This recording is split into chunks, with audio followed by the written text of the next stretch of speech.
கவன ஈர்ப்பு தீர்மானம் வாயிலாக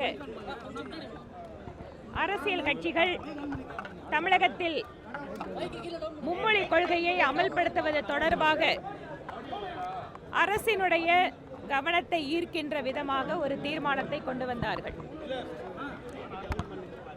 மாநில அரசு இது தொடர்பான எந்த ஒரு தனியான தீர்மானத்தையும் கொண்டு வராத நிலையில் மற்ற அரசியல் கட்சிகள் ஏற்கனவே தாங்கள் வலியுறுத்தி வருகின்ற இருமொழி கொள்கை தொடர்பான ஒரு சிறப்பு கவன ஈர்ப்பு தீர்மானத்தை இன்று கொண்டு வந்து அதிலே அத்தனை பேரும் அவர்களுடைய நிலைப்பாட்டை சொல்லி இருக்கிறார்கள்.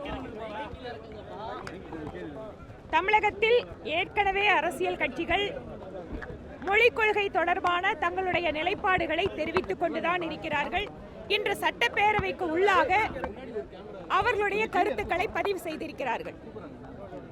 இதில் பாஜக தவிர்த்து மற்ற அரசியல் கட்சிகள் சட்டப்பேரவைக்கு உள்ள இருக்கிறவங்க ஒன்னா இருக்காங்க. ஆனால் தமிழ் மாநில காங்கிரஸ் மற்றும் அரசியல் கட்சிகள் பாரதிய ஜனதா கட்சியினுடைய நிலைப்பாட்டை ஆதரித்திருக்கின்ற அரசியல் கட்சிகளும் தமிழகத்தில் இருக்கிறார்கள். அதனால் வசதியாக அதை மறைத்துவிட்டு எல்லா அரசியல் கட்சிகளும் ஓரடியில் நிற்பது போல ஒரு தோற்றத்தை உருவாக்க நினைத்துக் கொண்டிருக்கிறார்கள். இதில் பாரதிய ஜனதா கட்சியை பொறுத்த வரைக்கும் மும்மொழி கொள்கை என்பது ஹிந்தி திணிப்பு அல்ல. மும்மொழி கொள்கை என்பது ஏற்கனவே தமிழகத்தில் அமலில் இருக்கிறது. தனியார் கல்வி நிறுவனங்கள் 3 மொழிகளை குழந்தைகளுக்கு கற்பிக்கிறார்கள்.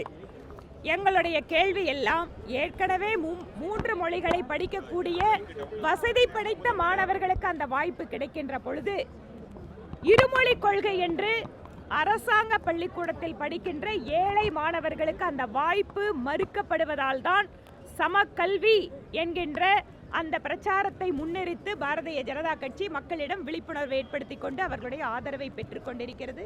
இது தொடர்பாக கையெழுத்து இயக்கம் நல்ல முறையிலே லட்சக்கணக்கான மக்களுடைய கையெழுத்துக்களை பெற்று இன்று மக்களுடைய ஆதரவை பெறுகின்ற இயக்கமாக மாறியிருக்கிறது. இது தொடர்பாக திருச்சியிலே நடைபெற்ற மிக பிரம்மாண்டமான பொதுக்கூட்டம். மத்திய தமிழ்நாட்டிலே ஏன் நான் திருச்சி கூட்டத்தை சொல்றேன்னா, பாரதிய ஜனதா கட்சி ஒரு சில மாவட்டங்களுக்கு உள்ள பிரபலமான கட்சி என்கின்ற நிலையை மாற்றி இன்று திருச்சியிலே பிரம்மாண்டமான பொதுக்கூட்டம் ஏன் தமிழகத்தில் இந்த சமக்கல்வி அமல்படுத்தப்பட வேண்டும் என்பதற்காக ஏற்பாடு செய்யப்பட்டு அதுவும் மக்களுடைய ஆதரவோடு நடந்து கொண்டிருக்கிறது. தமிழகத்திலே திராவிட முன்னேற்ற கழகம் ஆரம்பத்தில் ஹிந்தி எதிர்ப்பு என்கின்ற பெயரிலே அவர்கள் தமிழுக்கு ஆதரவாக இருப்பது போல ஒரு கொள்கை பிரகடனத்தை வெளியிட்டுவிட்டு இன்று தமிழ் மீடியமாக படிக்கின்ற குழந்தைகளுடைய எண்ணிக்கை வருடா வருடம் குறைந்து வருகிறது என்கின்றதை வசதியாக மறைக்கிறார்கள். அதனால் பாரதிய ஜனதா கட்சி எங்கும் தனிமைப்படுத்தப்படவில்லை. நாங்கள் மக்களுடைய கருத்தை பிரதிபலிக்கிறோம். ஆக மக்களுடைய ஆதரவு பெறுகின்ற இந்த சூழலில் இப்போது இங்கிருக்கின்ற மாநில அரசு மற்ற இருக்கின்ற எல்லா பிரச்சனைகளையும் மறைத்து வைத்துவிட்டு மொழி பிரச்சனை தான் முக்கியமான பிரச்சனை என்பது போல மாநிலத்தினுடைய முதலமைச்சர் அத்தனை பிரச்சனைகளையும் திசை திருப்புவதற்கு இதை ஏற்பாடு செய்து கொண்டிருக்கிறார். எதிர்கட்சி தலைவர் டெல்லிக்கு போனாருன்னா அங்கே யாரை சந்திக்கிறாருங்கிறதெல்லாம் உங்களுக்கு எல்லாம் கட்டாயம் தெரிய வரும். அதெல்லாம் நீங்க எல்லாம் பார்த்துட்டு தான் இருக்கிறீங்க. இது தொடர்பா நாங்க என்ன சொல்றோம்? அமித்ஷா அவர்களை சந்திக்க இருப்பதாக தகவல் மேடம். அவரை சந்திக்கிறாரா இல்லையாங்கிறதெல்லாம் டெல்லியில அதுக்கப்புறம் பார்த்ததுக்கு அப்புறம் உங்களுக்கு தகவல். அதிமுக பாஜக கூட்டணி அமைந்தால் நீங்க வரவேற்பீங்களா? பாரதிய ஜனதா கட்சியினுடைய நிலைப்பாடு என்பது கூட்டணி விவகாரங்களை பொறுத்தவரை மத்திய தலைமை ஏற்பாடு செய்வது. அவர்களுடைய முடிவு என்பது எல்லாரும் நான் தமிழ்நாட்டில் ஏற்றுக்கணும். அவ்வளவுதான். நன்றி.